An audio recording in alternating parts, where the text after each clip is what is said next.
नमस्कार साथियों, मैं राहुल शुक्ला क्रांति के नायक के इस एपिसोड में आप सभी का स्वागत है। साथियों, आज के एपिसोड में हम आपके लिए लेकर आए हैं 14 वर्ष के वीर क्रांतिकारी सूरजलाल की कहानी। सूरजलाल एक ऐसा क्रांतिकारी था जिस पर अंग्रेजों ने अपनी क्रूरता की सारे हदें पार कर दी, पर उस वीर क्रांतिकारी के मुंह से आह तक न निकली।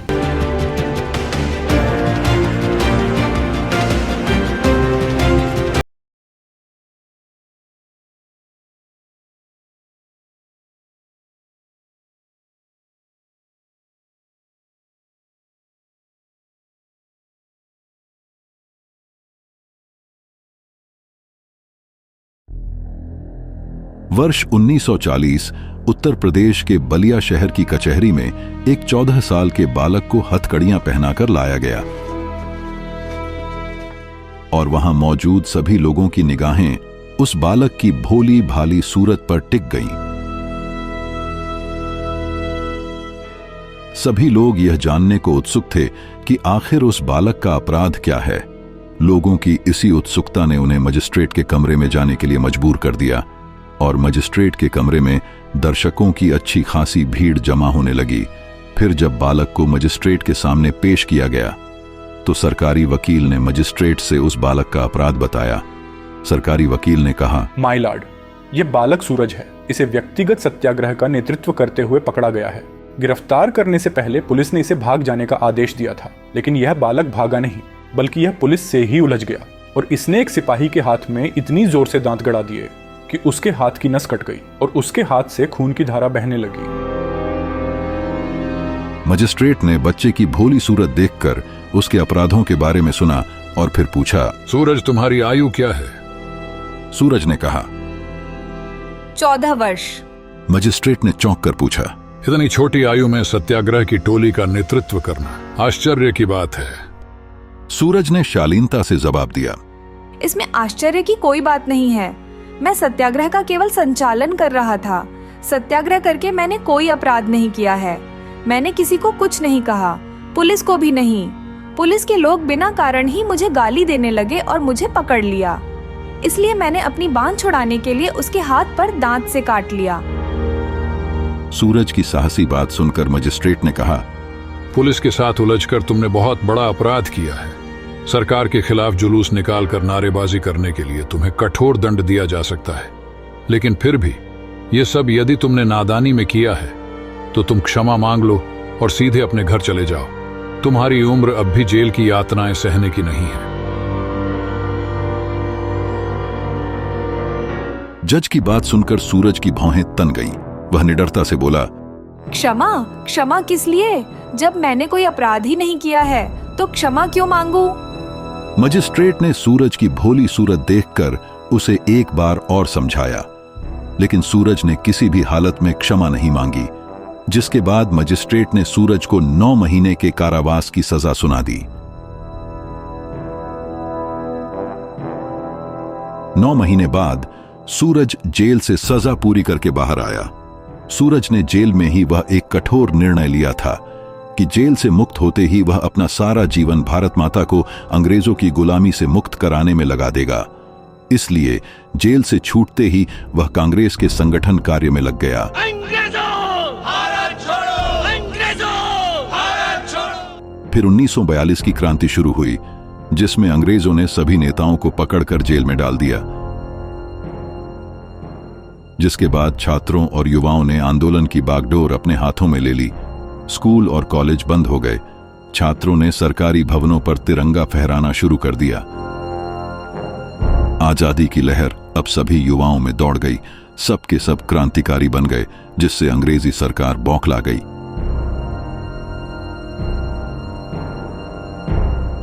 सूरज को तो इसी घड़ी का इंतजार था।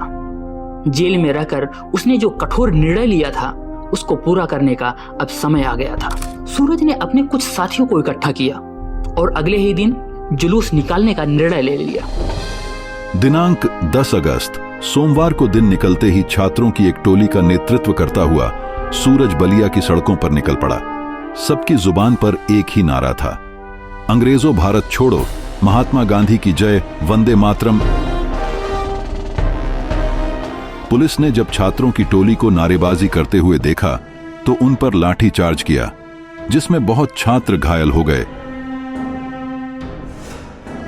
पुलिस ने दफा 144 तोड़ने के अपराध में सूरज को गिरफ्तार कर लिया। सूरज 9 महीने पहले भी जेल में रह चुका था। वह अब बलिया की जनता की आंख का तारा बन चुका था।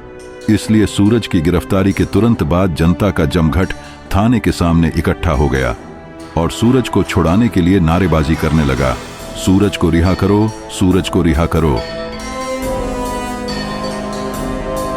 लोगों की बुलंद नारों से थाने की दीवारें हिल उठीं।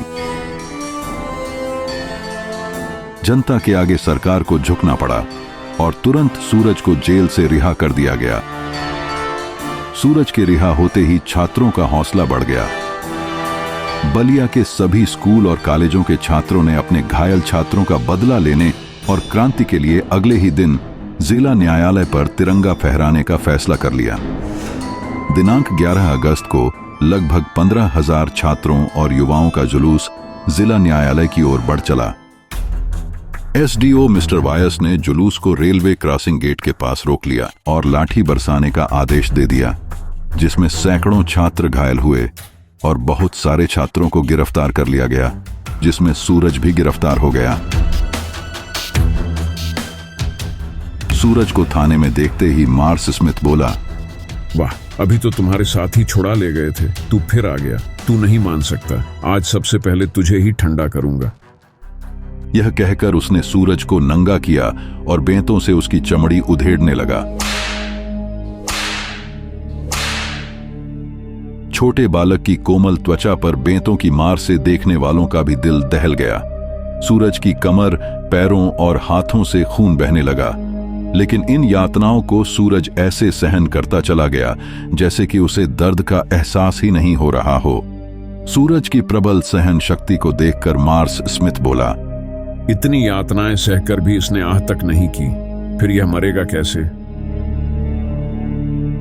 जिसके बाद मार्स स्मिथ ने जो किया वो खुद में ही एक घिनौना अपराध है।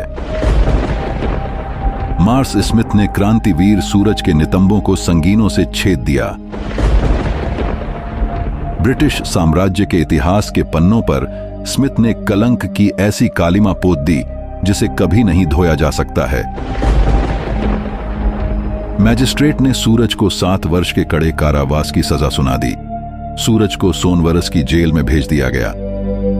जेल में सूरज को बहुत यातनाएं दी गईं, जिससे लोगों में अत्यंत रोष भर गया। इसलिए सूरज को मुक्त कराने के लिए सोनवरस की जनता ने सत्याग्रह आरंभ कर दिया, जिसके बाद कई हजार सत्याग्रही जत्थे एक साथ सोनवरस की जेल में घुस गए और जेल तोड़कर सूरज को मुक्त करा लिया। एक साथ इतने जनसमूह को देखकर पहले तो पुलिस दल ने अपना बचाव किया, लेकिन जब लोग सूरज को लेकर लौटने लगे तो अधिकारियों ने अंधाधुंध गोलियां चलानी शुरू कर दी, जिसमें बहुत सारे लोग मारे गए और सूरज के सीने में भी गोली लग गई, जिससे सूरज ने वहीं धरती मां की गोद में प्राण त्याग दिए। सूरज के शहीद होते ही उसके बलिदान से प्रेरणा पाकर उत्तर प्रदेश के बलिया, गाजीपुर और आजमगढ़ जिलों में क्रांति की ऐसी लपटें उठी कि क्रांतिकारियों ने उस क्षेत्र से ब्रिटिश शासन का अंत ही कर दिया।